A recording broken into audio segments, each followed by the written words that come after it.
Entrez. Bonjour. Vous êtes bien la prof de français, madame Vermel. Vermel, c'est ça. Oui.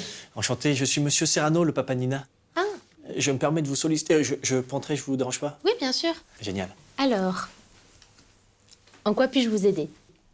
En nous donnant des explications, tout simplement. C'est au sujet de la dernière rédaction de Nina. Pouvez-vous être un peu plus spécifique? Bah, je comprends pas. La petite a bûché, elle a fait des recherches.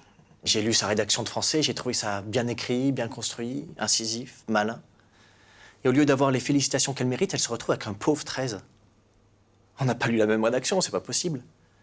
Même Simon, son voisin albinos qui bouffe encore ses crottes de nez, il a eu une meilleure note. Nous savons tous les deux que Nina est une excellente élève, mais 13 reste une note tout à fait honorable. Oui, peut-être. Mais on parle d'un bijou, là. D'un 18 minimum. Arnaud Ben Vamen, vous dites? Non, pour la 3e fois, c'est Renaud Van Boomen. Vous êtes sûr? Si je suis sûr de comment je m'appelle? Arnaud... Non, Renaud. Avec un R, comme retraite.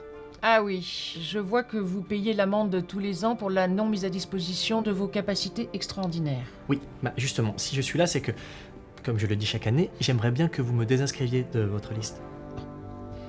Qu'est-ce que vous savez faire? Ah, je sais presque tout faire. Mais mal. En fait, je suis comme Superman, mais en version super nulle. Par exemple, si je veux me transformer en torche humaine, je me brûle. Normal. Ou alors, si je veux me téléporter, ça peut être qu'à l'endroit exact où je suis déjà. Regardez. C'est complètement con comme super pouvoir, non? Et pourquoi vous êtes comme ça? Mais j'en sais rien, moi, pourquoi. Peut-être que j'ai été mordu par une araignée teubée, on sait pas.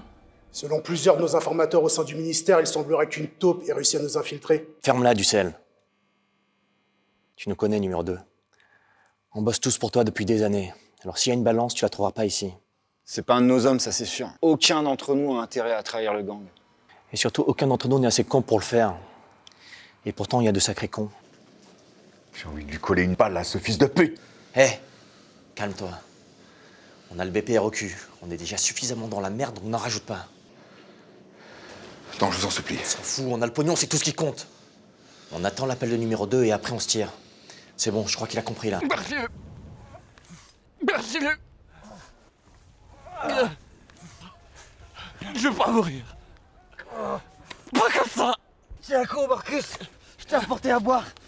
Ah non, ça va, merci, j'ai pas soif. Hein? Mais quoi? C'était bien fait, hein? Tu as cru, non? Mais t'es pas blessé? Non, c'était une blague. Espèce de gros débile! J'ai mis 20 minutes à faire 5 mètres pour t'amener à boire et toi tu me fais une blague! Ouais. J'ai failli rigoler à un moment. T'as failli rigoler? Madame Gustier, je suis désolé d'insister, mais les éditions Bazin ont payé une somme vraiment conséquente pour ce manuscrit. Et jusqu'à présent, personne n'en a lu une seule ligne. Et je vous cache pas qu'à Paris, certains disent que peut-être Simon Gustier serait trop vieux pour écrire ses romans. Le roman est fini. Ah, bah tant mieux. Quand est-ce que je peux le lire? Demain, la semaine prochaine, dans un an. Écoutez, je comprends qu'il ait besoin de temps, mais on m'a formellement interdit de rentrer à Paris sans ce manuscrit. Avec quoi on peut combattre le feu? Avec de l'eau. Exactement. Et l'eau, au contraire, ça va représenter toutes les bonnes choses qu'on peut offrir. Donc, qu'est-ce qu'on va mettre dans Carole version gobelet? On va mettre de la joie de vivre, de l'entraînement, de l'amour de maman, de l'amour de papa. T'es bête.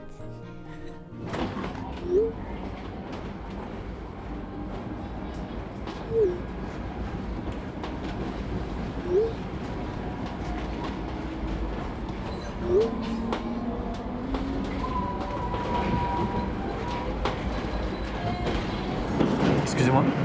Oui. Bonjour. Je descends à Jaurès, on est bien dans la bonne direction. Oui, c'est la prochaine, je descends aussi, donc... Merci.